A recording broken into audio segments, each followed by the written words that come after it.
എന്തോ എങ്ങനെ? അപ്പോൾ ഇന്ന് ലഞ്ചിന് എന്തൊക്കെയാണെന്ന് നോക്കിയാലോ. ആദ്യത്തെ ടിഫിൻ ഉണ്ടെന്ന് നോക്കാം. 1 2 3 4 5.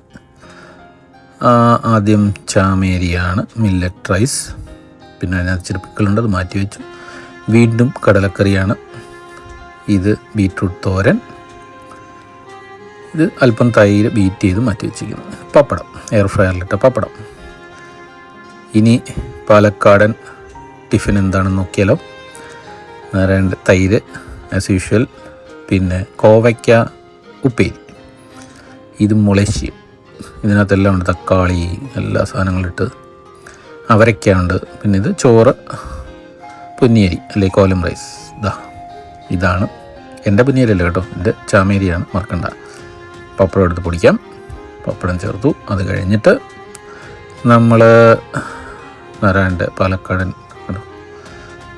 പരന്ന അവരയ്ക്ക മുളശ്ശി എന്ന് അങ്ങനെതോ പറഞ്ഞു. ഇത് ഉപ്പേരി, കോവയ്ക്ക ഉപ്പേരി. ഇത് ബീറ്റ്റൂട്ട് തോരൻ. കടലക്കറി, അല്പം പിക്കിളെടുക്കുന്ന തൊട്ട് മിക്സ് ചെയ്ത് കഴിക്കാം. ഇതൊരു നല്ല സൂപ്പർ കോമ്പിനേഷനാണ്. പാലക്കാടിനും പന്തളം ഫുഡ് രണ്ടും കൂടെ കമ്പൈൻ ചെയ്ത് കഴിക്കുമ്പോൾ സുഖം. എൻ്റെ സാറേ, ഒരാൾ പപ്പടം അടിച്ച് മാറ്റുന്നു. ആഹാ, നാരായണ കൊതി സഹിക്കാൻ വയ്യാതെ പപ്പടം അടിച്ചോണ്ട് പോയി. ആഹാ.